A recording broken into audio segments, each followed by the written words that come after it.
So as you may know, Subarus are fantastic cars, but when modding them, the reliability can go out the window depending on mods and what you have done to the car. But in this video, we're going to talk about our previous experiences and how reliable our cars actually are.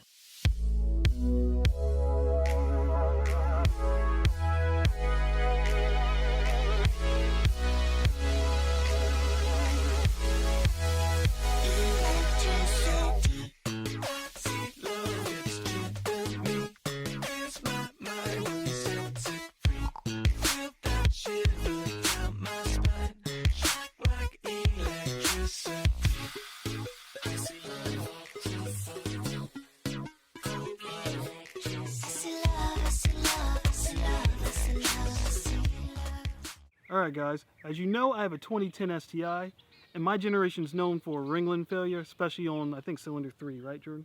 All of them. Just say all of them. Okay. For good measure. Anyway. For good measure. So, naturally, I'm worried about that, even without mods. But then when I decided to go stage 1, I was like, should be okay.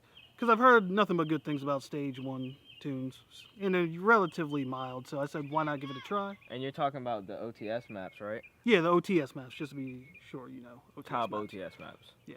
So stage 1, no real issues on that. Really, it would just do like a maybe 1.4 knock, which is a normal knock for any car, so that's fine. Now going stage 2 was another thing entirely. I'd heard a bunch of horror stories about how people blew their motors on stage 2 tunes, especially the Cobb OTS maps. And I decided to go with a catless downpipe instead of a catted one, which is what the OTS map is tuned for. So it's not exactly the right tune, but I figured I wasn't going to do that much hooning. So I said, you know what, why not give it a shot? And hopefully I'll be okay.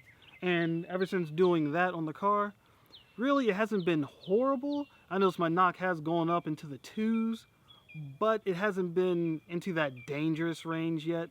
But of course, I'm always keeping my eye out, and I do want to get a proper Pro tune, or maybe try one of those E-tunes that we were talking about. Yeah, those E-tunes, I think that's what I'm going to get next. Yeah. Until I get more mods and then get a Pro tune, you know. Yeah, because eventually, like I said, I want to build the motor in the future.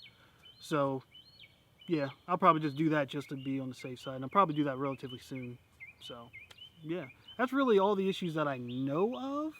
Transmission's obviously a strong trans, STI trans, so yeah. But, Jordan? So in my grenade of a car, of a WRX, whatever you want to call it, yeah, Bug-eye. There's so much that can go wrong. Not so much, but like, I'm just gonna talk about the weak points first before I consider any mods. So initially, when getting a 03 WRX or any WRX, the transmission is weaker than a STI transmission. Way weaker. The axles tend to be weaker than STI or axles.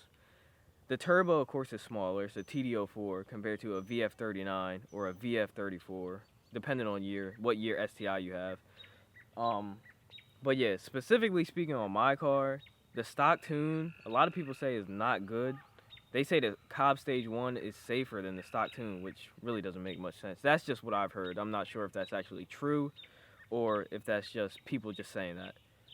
Now, moving up from Stage 1 to the Stage 2, I got a lot more knock than the Stage 1, of course, just like Orlando was saying. When hooning the car, I got a lot of knock. Like around, my highest knock was a 6, which is not good. So every day I'm pretty much living on the edge. Now, living on the edge with my trans, the turbo, which I think is slightly blowing because it's an older car, I mean, that's what's going to happen. Yeah, I already had the transmission replaced to the tune of... Right? I had 2 axles replaced, 2, okay. The trans replaced, Viscous the coupled. clutch replaced, the viscous, a lot of stuff replaced. Okay, That was when you first got it. that was I didn't even pay a payment on the car yet, and it was gone. But that's a totally different video because I'm still mad about that. But yeah, we're rambling on. Basically, my car, of course, is going to be less reliable than an STI because most of the components are not as strong as an STI. Yeah. That's point blank period. Is it a good daily driver? Yeah. Should you keep a savings account just in case something goes wrong? Yes. Definitely. You should do That's that with both cars. with both cars. Yeah. At least keep some money in the bank. Don't spend all your money on mods. Keep some money in the bank. That's the theory I go by. That way, if anything happens, You can get it fixed. I can get it fixed and I'll still be on the road. But in the end, are Subarus reliable to daily drive? I think so, yeah. I think so. Now, would you say Evo 10 or a newer STI? Look, honestly, either one's gonna break if you mod it.